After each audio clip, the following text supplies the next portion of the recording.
How's it going, YouTube?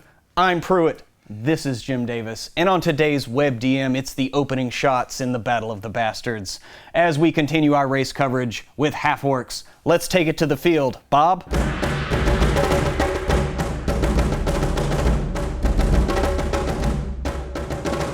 I think that Half-Orcs can come about from love. I mean, why not? I think that they can come about from love. I think that for the longest time, because the orcs were evil and always evil, Yeah. and these sort of murderous, rampaging humanoids, that the half-orc must by necessity be the product of rape and sexual violence and all this other stuff. Just like all these unpleasant and uncomfortable connotations to it, and so half-orcs had this reputation for sort of evilness and wickedness, and Right. There's always been that stigma. I think Javi is sort of leaving that legacy behind for the better, but you know there might be players at the tables who still have that sort of that embedded in them and sort of think of half-orcs in that manner. And Well, it's yeah. unfortunate because there's a lot of different ways you can look at them and portray Exactly. half-orcs. So what are some ways to portray Half-Orcs, against assumed type? How would you envision that? Making sure that, number one, that your orcs aren't monoculture. So a lot of times in these settings, humans get get a lot of multifaceted cultures, and it's like, okay, these people over here, or this is the Merchants Alliance, this is where the kings and all the monarchies are, and so there's some attempt to make the human kingdoms a bit more nuanced, and then as we get into the demi-humans, there's maybe like one or two different types of elves, maybe one or two different types of dwarves. So by the time we get to that's the demi-humans, and then we get to the evil humanoids, and it's just like, there's orcs there. Yeah. Who cares? Yeah, they're in clans and tribes. Clans and tribes, they live in barbarism. If you've got multifaceted and interesting and non-monoculture orcs, then your half-orcs, which are an outgrowth of partially that culture and partially your human cultures, are going to be more multifaceted. And so maybe you have like a situation where there are humans on one side of a frontier or a border and orcs on the other side, and sometimes there's conflict there, but a lot of times there's not. There's just peaceful coexistence. Then the half-orcs that come from that interaction, it might just be a normal thing. Maybe they serve as ambassadors to both communities. Maybe they're seen as blessed in some way, Right. or it's advantageous that they have this sort of dual ancestry. Maybe you have a situation where there are orcs and humans living side by side together. In my homebrew campaign, that's how orcs and humans live. They distinguish necessarily between the two peoples because they commingle and live together. And so half-orcs are just a natural product of that societal relationship. Yeah, and in some of the characters that I've played, we're going to get to Half-Orcs we've played. Right. But it's kind of the same thing. I envision it as kind of more of like a samurai, like Bushido code culture. Right. Where humans and orcs lived together in the same valley and eventually all became one clan. Right. And it's humans, orcs, half-orcs, they're all there, they're learning the way of the sword. Kind of like a Klingon influence as Yeah. well. Oh, totally.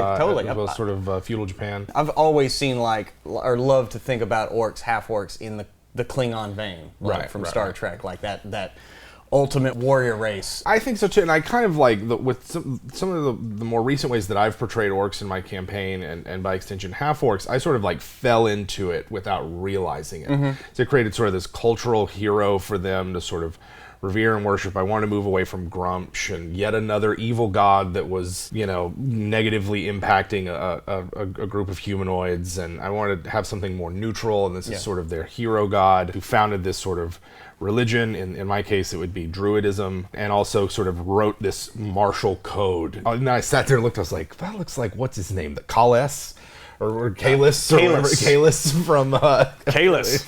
I was just like, shit. Copla! Copla, Jim Davis. Copla indeed. Well done. So, just reach straight into Star Trek and just pulled it into right my out. heart. That's fine. There's nothing wrong with that. None whatsoever. At your home game. And so I had that, but then there's been other ways that I've tried to portray orcs in recent campaigns that I've come up. So we mentioned it a couple of times. I know I mentioned it on our Facebook page a couple of times, but I've got this setting in my back pocket. Somewhere where it's sort of post-apocalyptic, high fantasy, I guess my take on Dark Sun.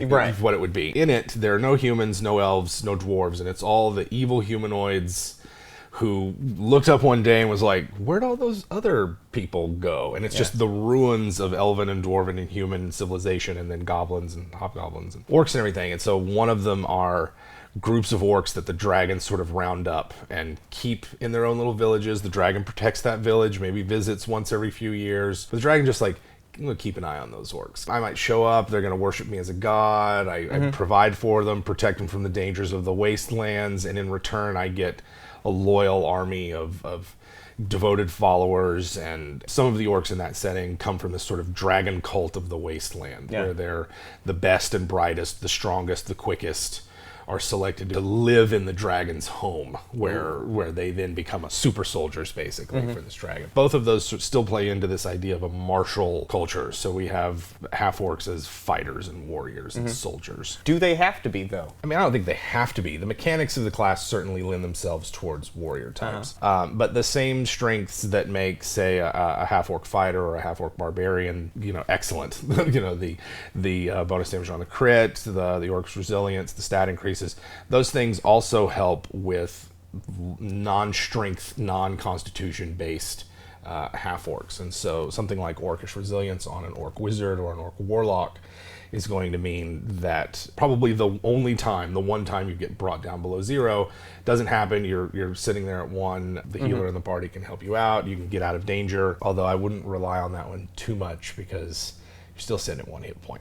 Well, you've used your orcish resilience for the encounter. That relentless endurance. Right. Yeah, it's only once and it's 1 hit point. So especially going up against something with multiple attacks, that's always kind of the bitch of it. And so I guess that's where mechanically, Dungeons and Dragons has this thing, and we've talked about it before with some of our other shows on the PC races, where it's like, yeah, you can play to type, and you can play to the strengths and make sure that your class and your race and your background all match up and create this kind of complementary character. I'm gonna wait for this thing to pass.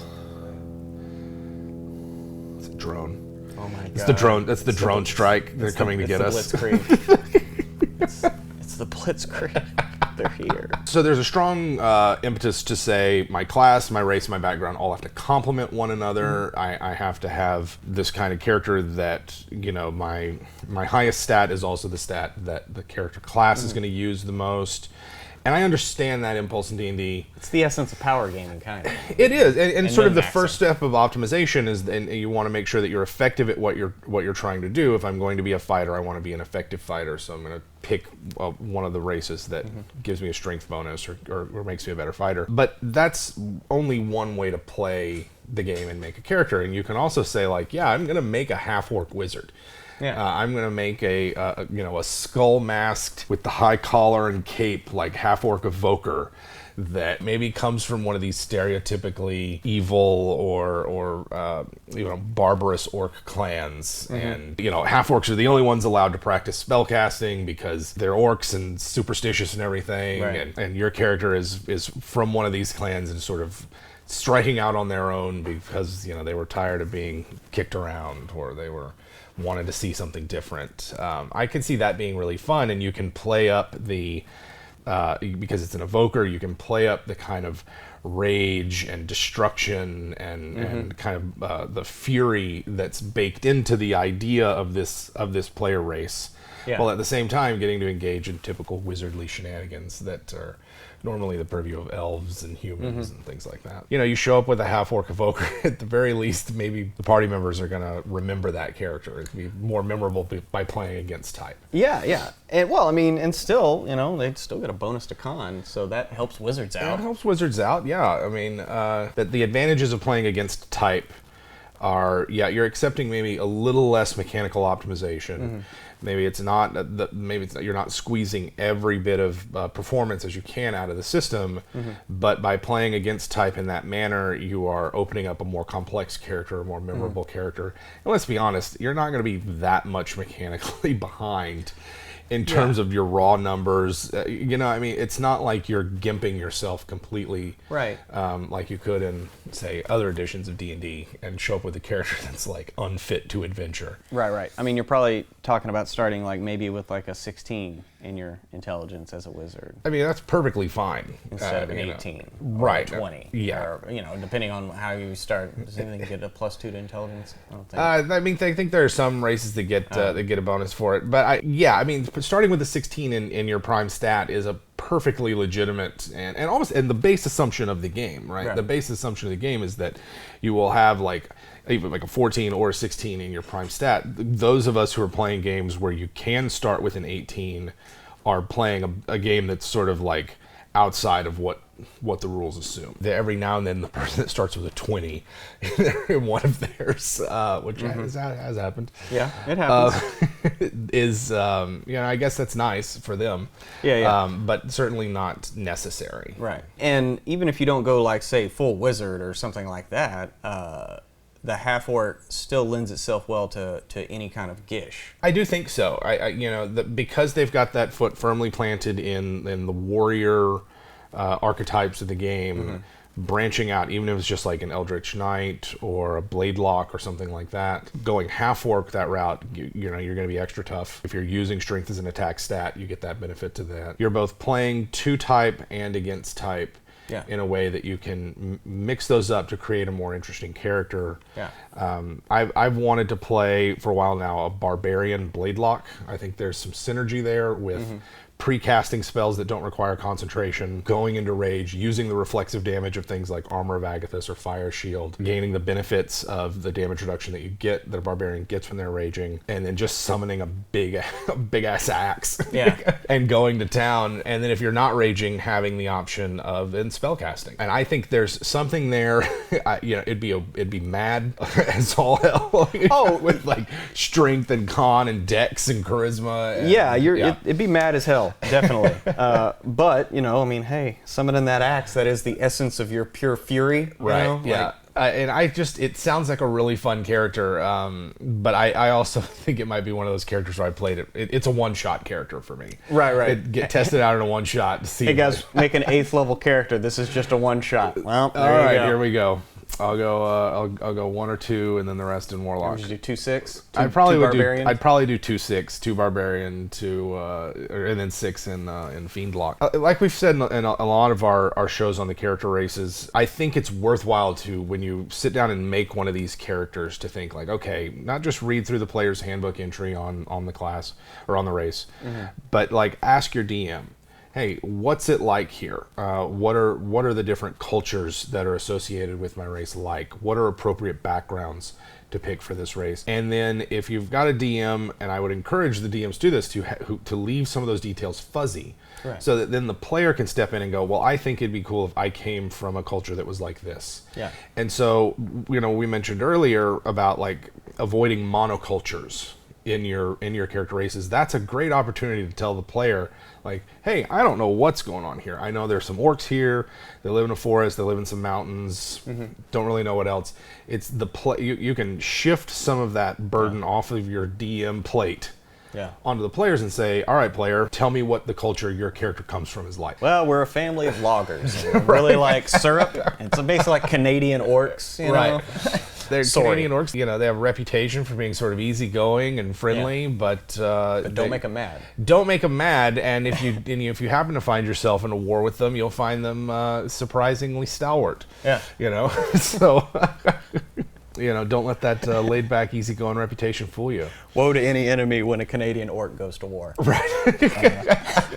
We mentioned in our Orc Show way back, and for our viewers who haven't watched some of our earlier shows, maybe you want to check out our Orcs episode and see us in our in our younger days. Back in the innocent in the heady days of early WebDM. The halcyon days. No, those are to come. But yes, we were so fresh-faced and innocent back then. Right. We mentioned back then that there's this interesting thing with the orcs, where they've got this series of gods, Grumsh and Luthik, and sort of this extended family of them, and one of them is that because the orcs got the raw deal, they got the short end of the stick when the gods were dividing up the world, and the orcs were like, we don't get anything, and the elves and the dwarves were laughing at them and plucking out their eyes and kicking them while they're down. Grumsh was like, well, you guys are going to be able to breed with anybody. You guys are going to conquer and raid everything. I like, what if you flipped that idea and made it less malicious and less evil and less rapey?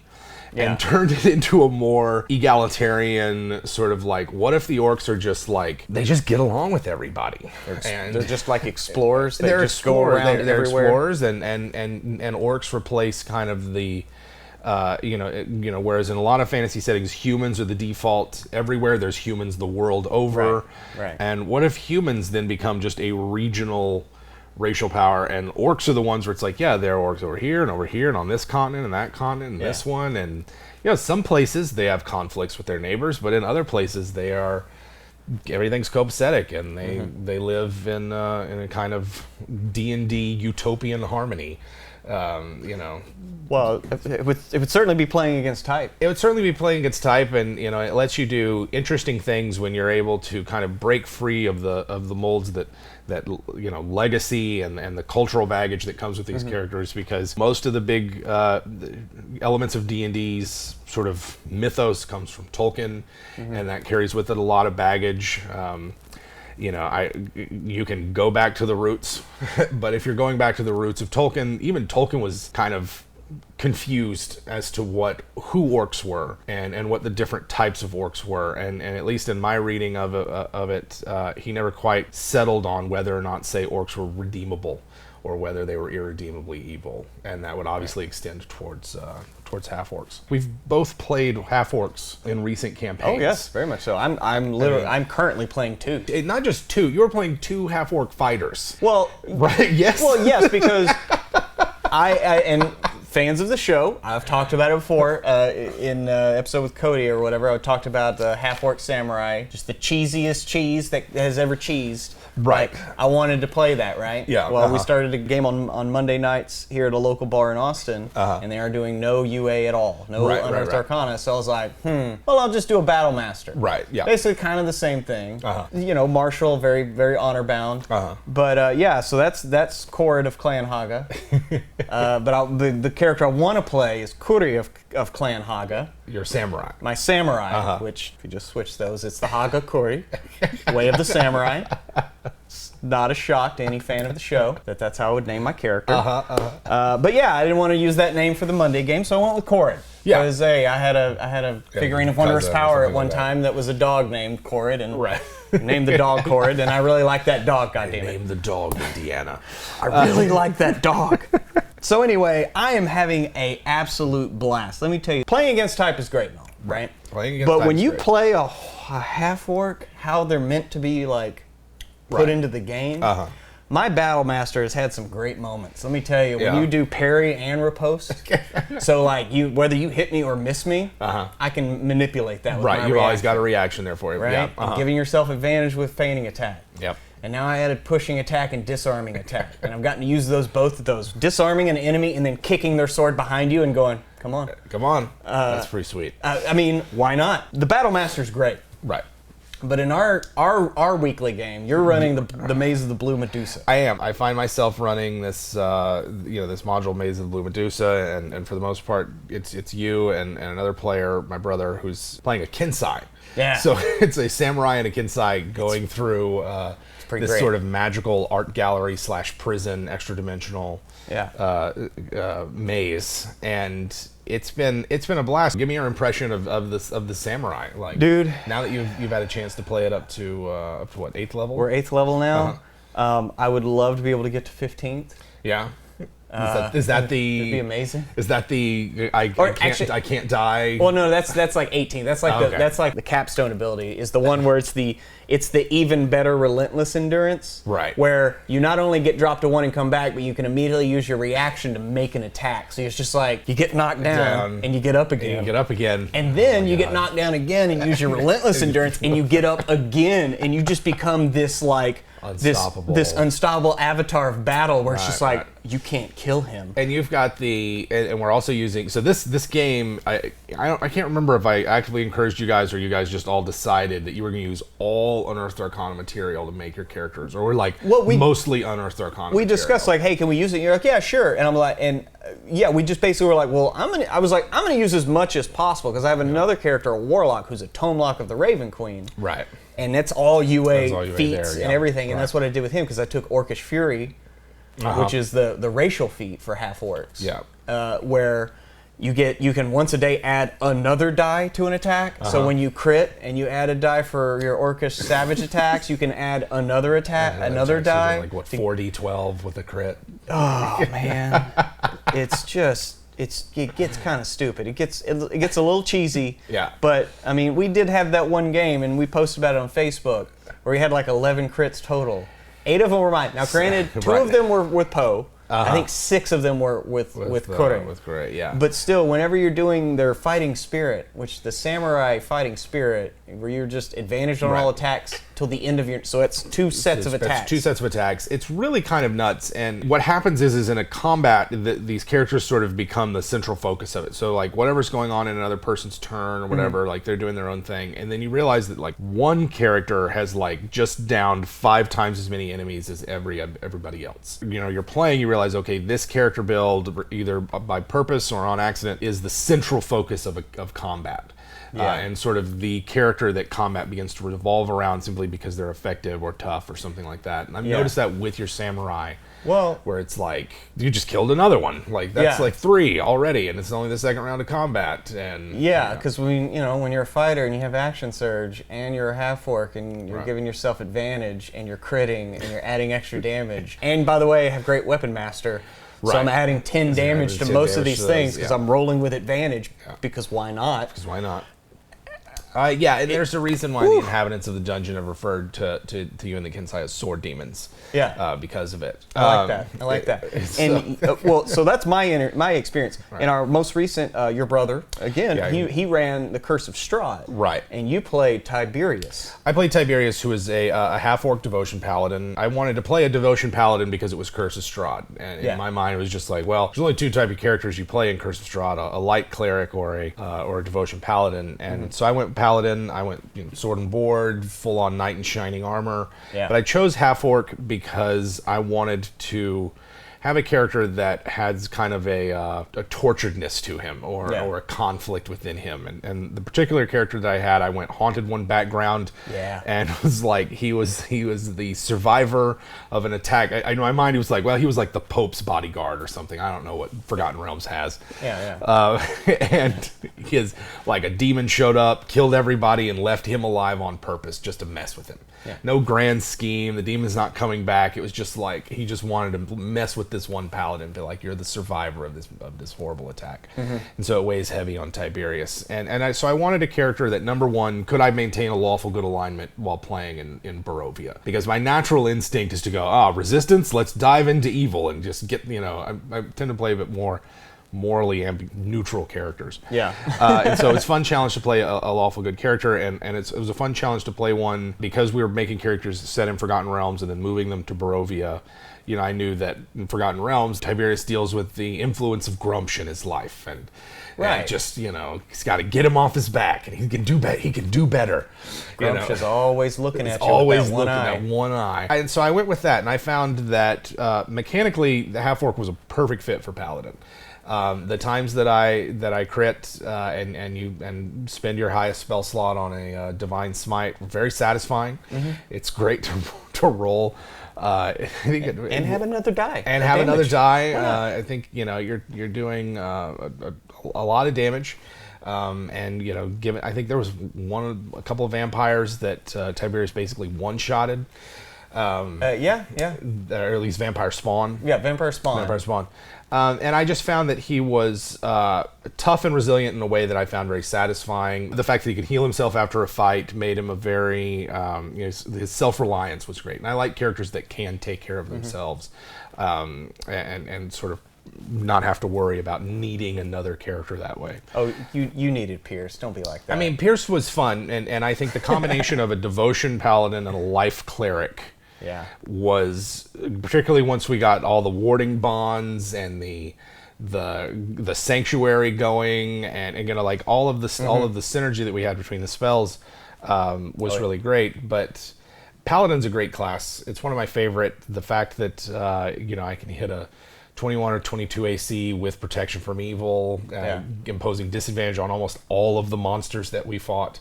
Was just basically was like, I'm pretty sure that I went 5 game sessions without being hit at all. And some of those were like, we fought a bunch of druids and their barbarian allies at Yester Hill. And some of those fights were just like, good luck touching me. Yeah. I'll just continue to slowly whittle away at you. Well, yeah, and that's what I love about the sword and board build. It's what I'm loving with Korrid. He's not the huge damage dealer. Right. But he will stay in the fight longer than almost anyone. Right. And he will make you pay for missing him, actually. Yes, and I think that really highlights the strength of the sword and board builds, and I guess now we're talking less about half-orcs and more just about general warrior types, but this is our, whatever, it's our show, we can do whatever I'll keep it, I'll keep a lid on it. But it's the fact that for every point of AC you can get above 20, you're getting that much more return on it because of the way the attack bonuses work. If you can hit a 21 or a 22 or even higher on your AC.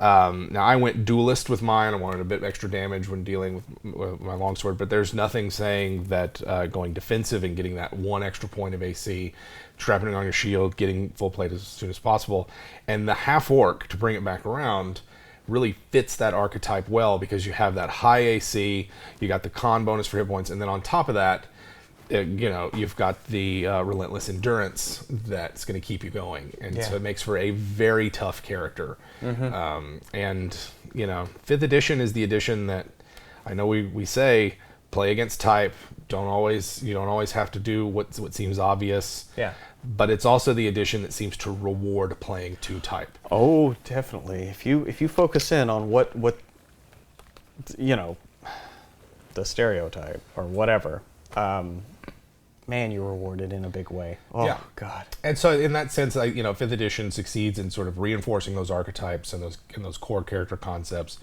in a satisfying way. And it's one of the I see as one of the main strengths of 5th edition, that you can take a classical archetype to the Dungeons and Dragons, idea space. Yeah. The knight in shining armor, the mysterious wizard, and really make it work. And half-orc is just an interesting way to do that.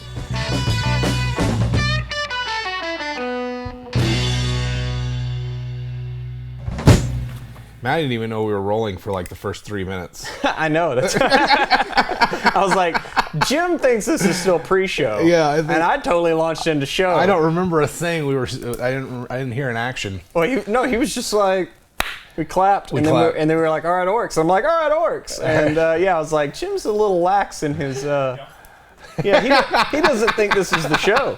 I didn't. It's the show. It's the show. It's always the show. The show never ends. The show never ends. All right, intro. It's like that. It's like that Abed. It's like that Abed. I am this intro and we're turning this stuff off. Here we go. God is the camera, and I am what? Half-orcs, orchid clan. I'm not gonna. We're continuing. We're talking about it's our 3rd race show. Yeah. We continue to. What? I just. Have we done half-elves yet? No. I was gonna say it was the first race in the Battle of the Bastards. I had a very bad joke, and I don't think it would translate well. Yes and no. It would be you've played too much D&D when someone says critical race theory and they think that you're talking about half-orc Battlemaster builds, as opposed to like critical race theory, racial injustice. I don't know that it's going to translate very well. It's